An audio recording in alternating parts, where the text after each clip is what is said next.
So this is just a quick Opie rambling.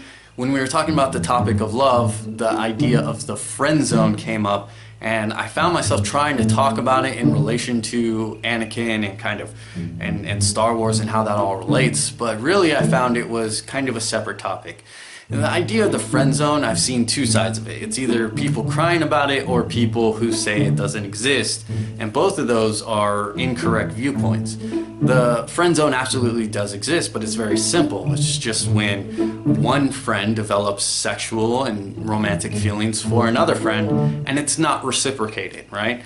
That's it. And that's gonna happen. That's gonna happen a lot. The friend zone isn't some terrible thing. When you cry, when you say, I've been friend zoned, what you're saying is, I was only in this friendship so I could sleep with you eventually. You're saying that's what your goal was. When you start worrying about the friend zone, you're saying that's what your goal was. And was it? Because I don't know, maybe I just believe if people were friends because you were friends and you found mutual interest and you found someone who liked the same things you do. And yeah, that can lead to intimate feelings and that can lead to you viewing them as attractive, right? You start loving things about them and you can develop intimate and romantic feelings for a person. But if they don't reciprocate, that's fine. That's perfect. You're not losing anything. You lose absolutely nothing. And you say, hey, I've developed these feelings. Are they reciprocated? If it's no, then it's no. If you get the message, you know, if you get the hints that it's not reciprocated, that's fine. We're just friends. That's great. That's okay.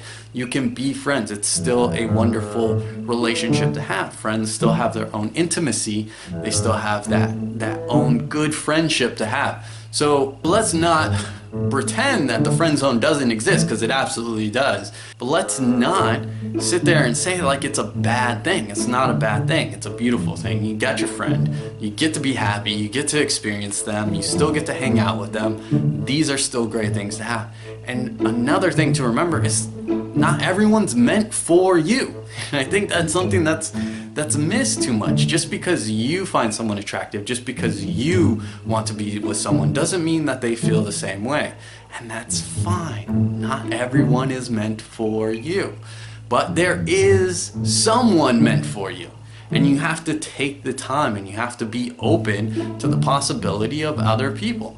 So when one avenue doesn't work out, when your crush doesn't work out, when your intimate feelings doesn't work out, that's fine. That's okay. You can accept the friendship, move forward with that because that's a great thing, and then continue to be open and look for that romantic side, to look for that romantic partner that may come along. And yes, that will probably require a bit of patience, and that's fine, because in that time you get to develop your friendships, you get to develop yourself, be good with yourself, right?